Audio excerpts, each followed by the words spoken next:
In the restless heart of Abaddon, where the red earth meets the chattering of traders and the scent of roasted maize fills the air, Choice stood out like a quiet hymn in a noisy market.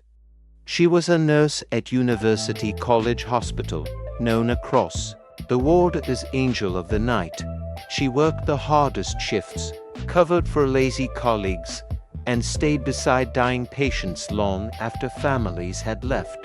Though born in Nsukka in eastern Nigeria, Choice had come west seeking nothing but purpose and perhaps, in her loneliest prayers, a love she could finally call home. At 27, she met Captain Tunde, an Air Force intelligence officer stationed at Samonda Barracks. He was tall, self-assured, and carried the kind of authority that made men stand and women look twice. Tunde was Yoruba, steeped in tradition and molded by military discipline.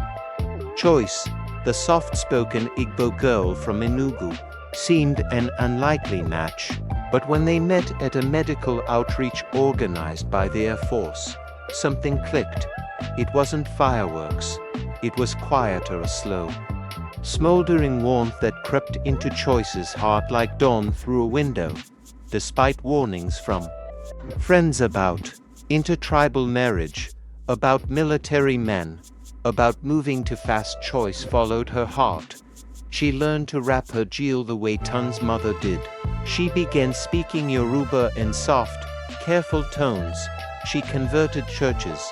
She left behind her mother tongue, her food, her festivals. She gave it all up for love. Their marriage was small, just a quiet affair inside the barracks chapel. No family, no celebration, just whispered vows under flickering light. But to Choice, it was everything. For a while, things were beautiful. Tunde would bring her suya at midnight after operations. He called her Iyo Ijo, even though she'd never sung in a choir. He kissed her forehead each time he left for deployment. And every Friday, she cooked his favorite ofada rice with stew so spicy it made him cough and smile at once. But as months melted into years, the space between them widened like a crack in the wall no one bothers to seal. Tunde's deployments became more frequent. His eyes no longer searched for hers when he entered a room. He began locking his phone, answering calls outside. He blamed stress, said politics and the barracks was becoming dangerous.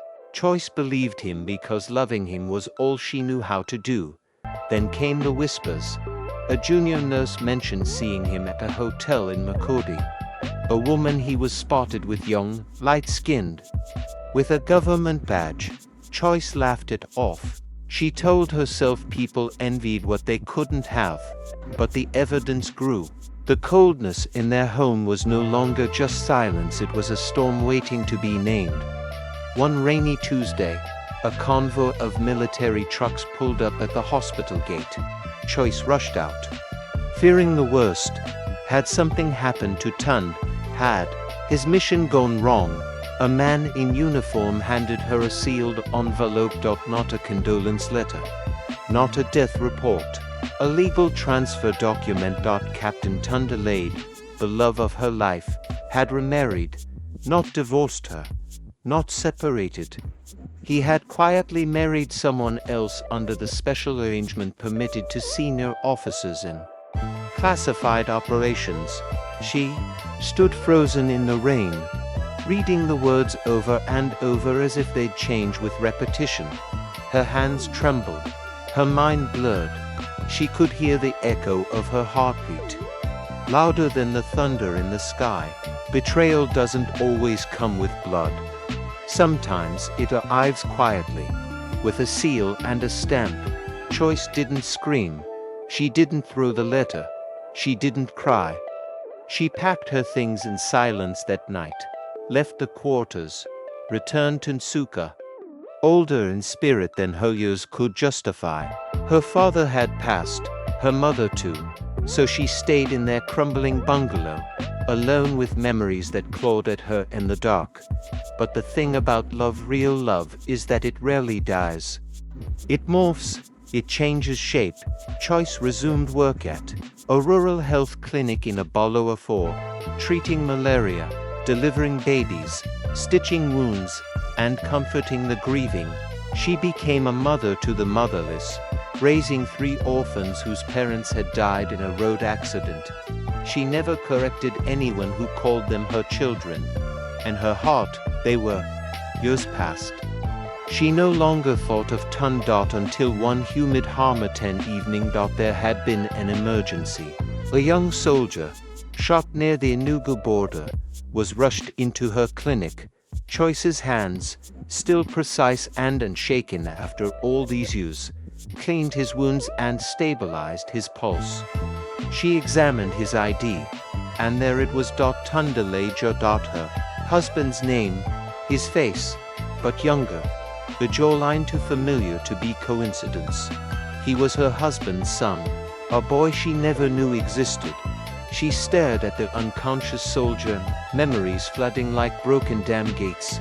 She could have refused to treat him, could have walked away, but she didn't.